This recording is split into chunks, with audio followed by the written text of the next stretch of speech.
Assalamualaikum warahmatullahi wabarakatuh. Selamat pagi anak soleh dan solihah. Masih semangat belajarnya hari ini? Kembali lagi bersama Bu Fitri di kelas 5B, aktif, kreatif, dan menyenangkan. Hari ini kita akan belajar kembali tema 1, subtema 1, pembelajaran 4 dan 5. Sekarang kita buka buku temanya halaman 24 sampai 37 ya anak-anak. Baiklah, sebelum melanjutkan pembelajaran hari ini, ada baiknya kita membaca doa terlebih dahulu ya. Baca doa, dimulai. Materi pembelajaran kita hari ini yaitu kondisi geografis Pulau Sumatera, kemudian budaya gotong royong dan manfaatnya bagi kehidupan, sistem gerak gurita, dan yang terakhir, macam-macam corak, gambar, ilustrasi. Baiklah, pembahasan pertama, Bu Guru akan menjelaskan tentang kondisi geografis pulau-pulau besar di Indonesia, muatan IPS KD 3.1 kelas 5 SD. Sebelum kita belajar tentang pulau-pulau besar di Indonesia, kita harus tahu dulu tentang peta Indonesia. Bagaimana Indonesia memiliki batas-batas laut dan juga batas-batas darat. Kalian bisa lihat dalam peta ini. Untuk wilayah utara berbatasan dengan Laut Cina Selatan, Selat Malaka, Selat Sunda, Laut Sulawesi, dan Samudra Pasifik. Dan wilayah daratannya berbatasan dengan Malaysia Timur. Kemudian, batas selatan pada perairan berbatasan dengan Samudra Hindia dan Laut Arafura, sedangkan daratannya berbatasan dengan Timur Leste. Kemudian, batas timur Indonesia ini berbatasan dengan Papua Nugini, sedangkan untuk batas barat berbatasan dengan Samudra Hindia. Tahukah kamu berapa jumlah pulau yang ada di Indonesia? Jumlah pulau yang ada di Indonesia itu sebanyak 16.056 pulau. Wah, banyak sekali ya. Itulah kenapa Indonesia dijadikan salah satu negara yang memiliki pulau terbanyak dan terbesar di dunia. Selanjutnya, Bu Guru akan menjelaskan pulau-pulau besar yang ada di Indonesia. Contohnya seperti Pulau Sumatera, Pulau Jawa, Pulau Kalimantan, dan juga Pulau Sulawesi. Pulau pertama yang akan kita pelajari yaitu Pulau Sumatera. Berapa sih luas Pulau Sumatera itu? Ada yang tahu? Ya, luas Pulau Sumatera yaitu 473.481 km persegi.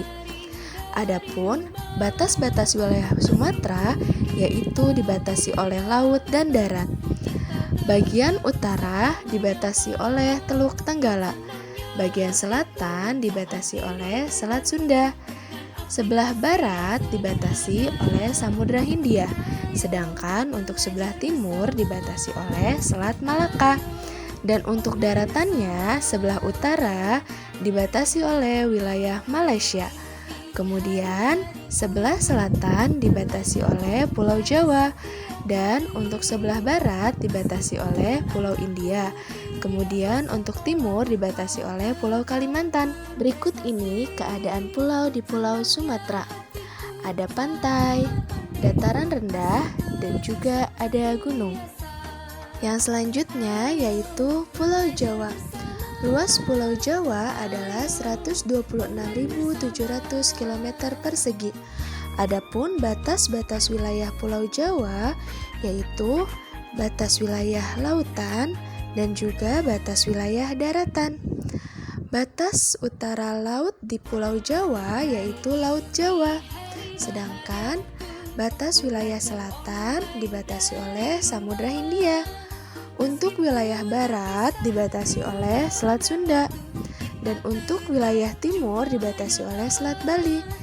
Sedangkan daratan Pulau Jawa sebelah utara dibatasi oleh Pulau Kalimantan, selatan dibatasi oleh Samudra Hindia, barat dibatasi oleh Pulau Sumatera, timur dibatasi oleh Pulau Bali. Keadaan alam di Pulau Jawa yaitu memiliki pantai, dataran rendah, dan juga gunung. Yang ketiga yaitu Pulau Kalimantan. Luas Pulau Kalimantan yaitu 743.330 km persegi. Adapun batas wilayah Laut Utara dibatasi oleh Laut Cina Selatan, sebelah selatan dibatasi oleh Laut Jawa, sebelah barat Pulau Kalimantan dibatasi oleh Selat Kalimantan, sebelah timur dibatasi oleh Selat Makassar. Dan untuk daratannya, sebelah utara dibatasi oleh Malaysia, sebelah selatan dibatasi oleh Pulau Jawa, sebelah barat dibatasi oleh Pulau Sumatera, dan sebelah timur dibatasi oleh Pulau Sulawesi. Keadaan alam Pulau Kalimantan memiliki pantai, sungai, dataran rendah, dan juga gunung. Yang terakhir yaitu Pulau Sulawesi. Pulau Sulawesi memiliki luas 174.600 km persegi. Batas-batas wilayah Pulau Sulawesi sebelah laut utara yaitu Laut Sulawesi, kemudian sebelah selatan Laut Flores, sebelah barat Selat Makassar, sebelah timur Laut Maluku dan Laut Banda.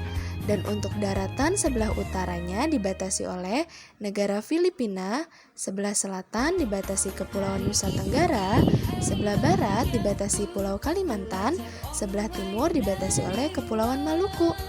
Keadaan Pulau Sulawesi yaitu pantai, laut, dataran rendah, dan juga gunung.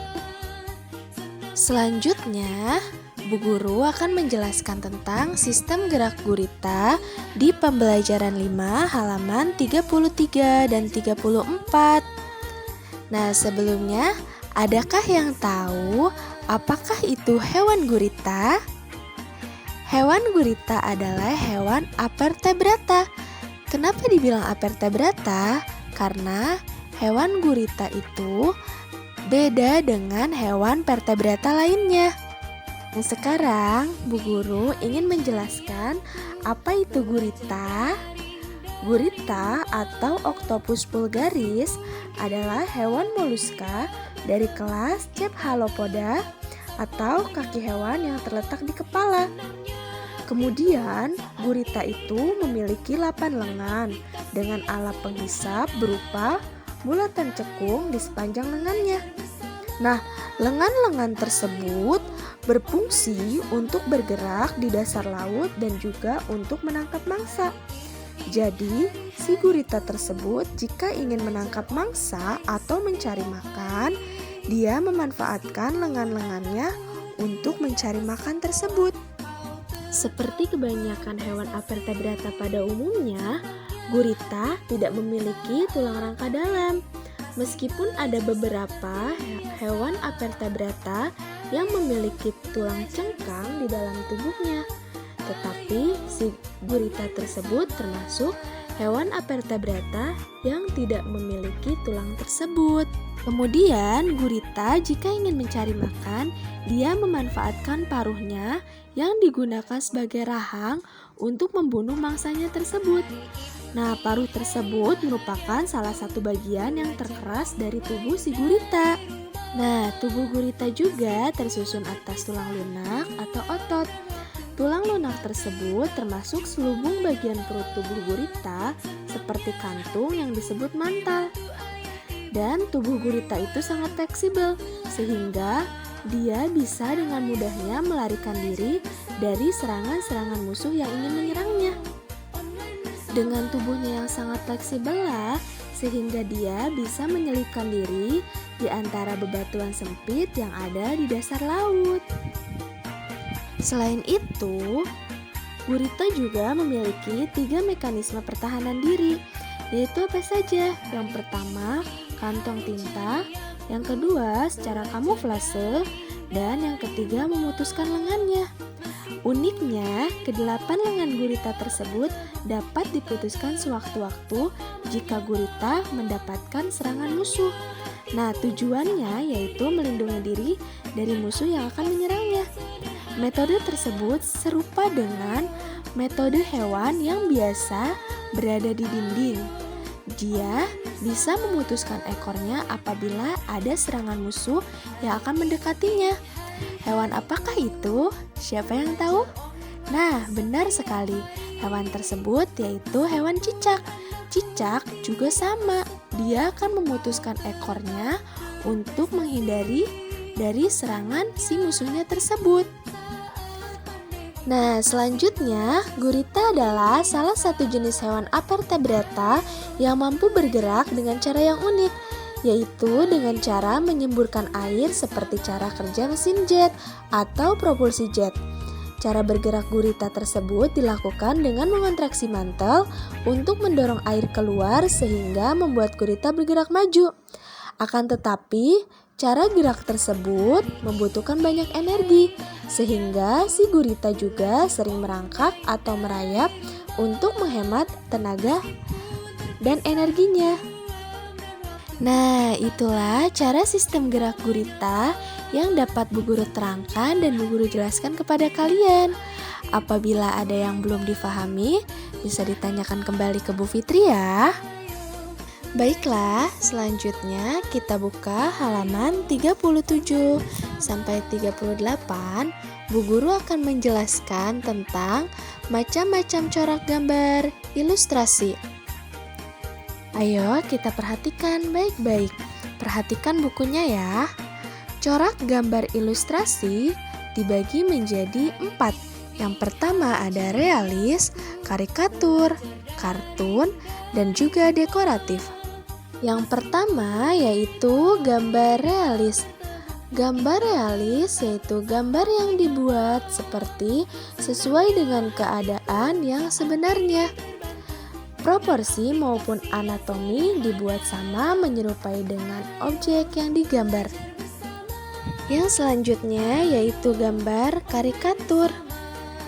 Gambar karikatur merupakan gambar yang melebih-lebihkan atau mengubah bentuk seperti bentuk aslinya. Gambar karikatur menyajikan objek dengan karakter yang lucu dan aneh. Biasanya gambar karikatur mengandung kritikan dan juga sindiran. Contoh gambar karikatur seperti yang ada di bawah ini. Silahkan diperhatikan baik-baik ya.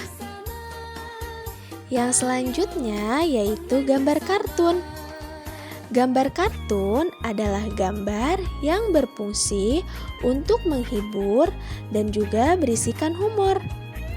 Gambar kartun ini dapat berupa tokoh binatang atau manusia. Contohnya seperti gambar kelinci yang ada pada gambar tersebut.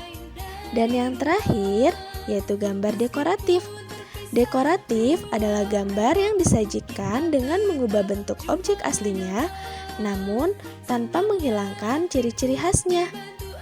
Contohnya seperti yang ada pada gambar di samping. Dilihat baik-baik ya gambarnya. Nah, itulah penjelasan corak-corak gambar ilustrasi yang dapat Bu Guru terangkan hari ini. Itulah pembahasan kita hari ini di pembelajaran 4 dan 5. Apabila ada yang belum dipahami, bisa langsung tanyakan ke Bu Fitri ya. Dan untuk tugas hari ini yaitu ayo cari tahu halaman 27. Kemudian ayo kerjakan halaman 29, kerjakan di buku tulis latihan. Ayo menulis halaman 30, kerjakan di buku tulis latihan juga. Ayo lakukan halaman 35, dikerjakan di buku tulis juga. Kemudian untuk halaman 27, jawabannya ada di video sebelumnya ya yang sudah Bu Guru jelaskan. Halaman 27 ditulis di buku paket temanya saja ya. Sekian pembelajaran hari ini. Bu Guru akhiri dengan membacakan ayat Alhamdulillahirabbil alamin. Wassalamualaikum warahmatullahi wabarakatuh.